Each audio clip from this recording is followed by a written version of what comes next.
This is the Hyskore Parallax Pistol Sighting Rest.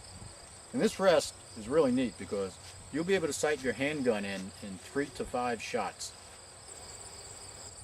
The first step in sighting in is to have a target. You can use a bullseye, but we found it a little bit easier to use a cross target like this that you can make with a marker.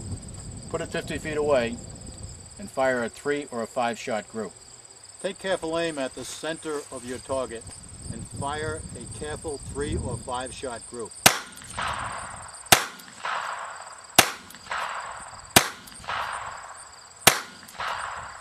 As you can see, we're a little bit off the mark, but that's our group, and the important thing is to have a good tight group. Now what you need to do is mark the center of the group. We've supplied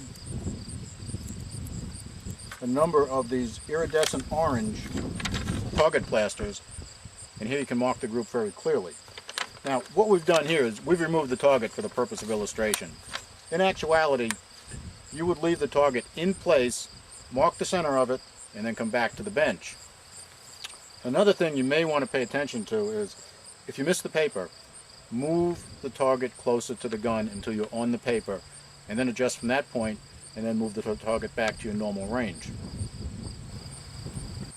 Since you will not be firing the gun anymore in this process, unload it, remove the magazine. Now adjust the vise and fix the gun in the vise. You will note that the vise can adjust back and forth to accommodate virtually any arrangement in a gun and any barrel length. One of the things you want to pay attention to is to keep the vise in the same location as when you fired your group. Our next step, after the gun is fastened in the vise, is to look through the sight.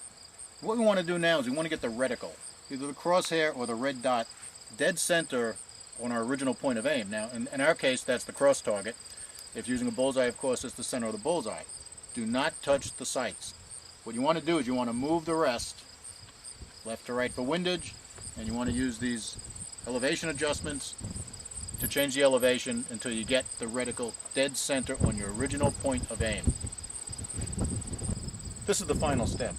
We're going to mechanically and optically align the points of impact and point of aim.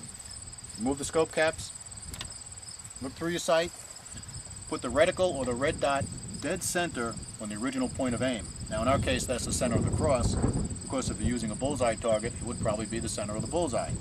Now without touching the gun or the rest, what you want to do is move the adjustments on the scope so you walk that reticle or crosshair directly into the point of impact, which we already marked with that round iridescent orange marker. Once you've done that, you have aligned point of impact and point of aim, and you are sighted in.